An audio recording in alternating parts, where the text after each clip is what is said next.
Today we're going to be talking about sled pushes, how to do them correctly, make sure your technique is on point so you don't get hurt. There is a lot more to it than just simply pushing the sled along for a ride. So we're going to cover the technique of it first and then get into why the technique is so important. So from a side view, your ready position can be with the elbows bent. Some people also like elbows straight. So whatever you feel more comfortable, no right or wrong there. You want your butt to be behind the shoulders, nice flat back position.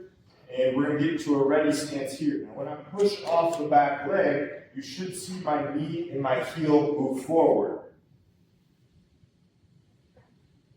The mistake people will make is their knee and their heel move backwards.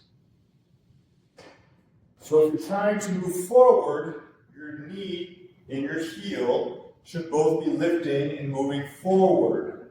Knee goes down, heel comes up and forward. It does not go back, and knee does not go back. So incorrect is heel down, knee back as you move forward. Correct is knee down, heel up. Now, will this issue cause problems or injury when the load is light and the speed is slow? Probably not, but what you're doing here is you're building habits. Habits are important, and habits will display themselves in a subconscious behavior as you start moving faster and faster and as the load becomes heavier and heavier. So we want to start instilling proper behavior as soon as possible with our athletes. The reason for this and the reason why we pay so attention to detail here is with Achilles injuries. You'll see that the Achilles mechanism of injury is the exact same mechanism that a poor sled push is done in. The heel goes down and the knee straightens, as opposed to the heel lifting up and the knee bending and the knee moving forward. So we want to instill that habit soon with our athletes, and then we want to make sure that that habit transfers forward as we start increasing load with the sled, as we start changing the position of the bar, so doing a low sled push, as we start building speed, doing a sled sprint.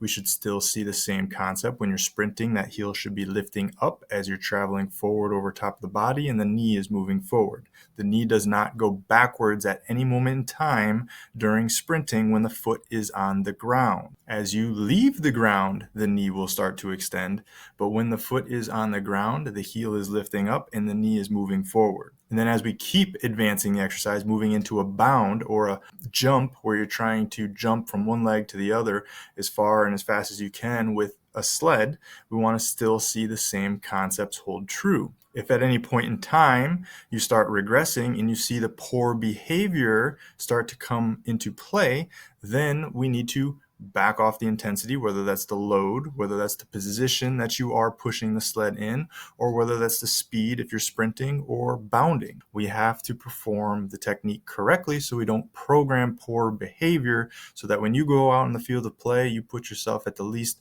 amount of risk for injury possible. The likelihood of you getting injured while pushing a sled is very minimal unless you're doing a sprint, unless you're doing a bounding activity, or going super heavy with terrible form. Now, just the general population, understand that if your knee extends and your foot goes into dorsiflexion, this places a lot of tension on your sciatic nerve. That tension is completely fine and completely normal. There's actually an orthopedic test that we do that places tension on the nerve, which involves straightening the knee and going into dorsiflexion and a little bit of forward bend and rounding at the spine. And so you should be able to do that comfortably. But if we're loading that under heavy circumstances, if you're doing a heavy sled push, this can be why some people develop back pain afterwards, is because they're performing the technique incorrectly. They're putting a lot of tension on the nerve that it hasn't necessarily been exposed to or willing to handle, and they're experiencing low back pain, possibly some sort of radiating pain, possibly the sense of their hips being out of alignment after performing a sled drag. And we don't want that. We want to facilitate fitness and well-being. We don't want to facilitate injury.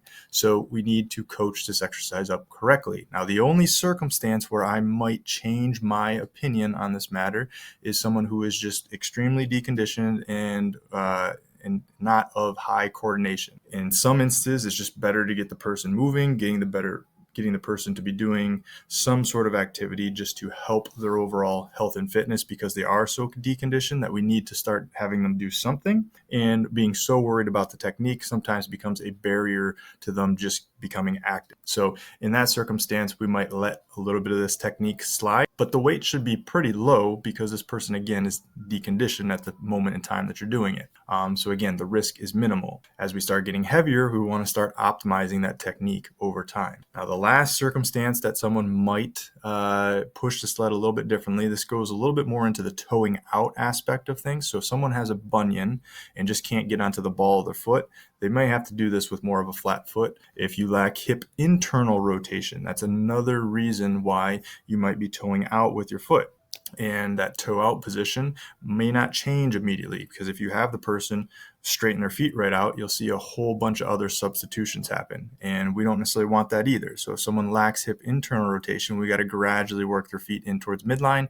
And there's some other accessory stretching and mobility exercises that we may want to do in conjunction with trying to get their feet to head straight forward.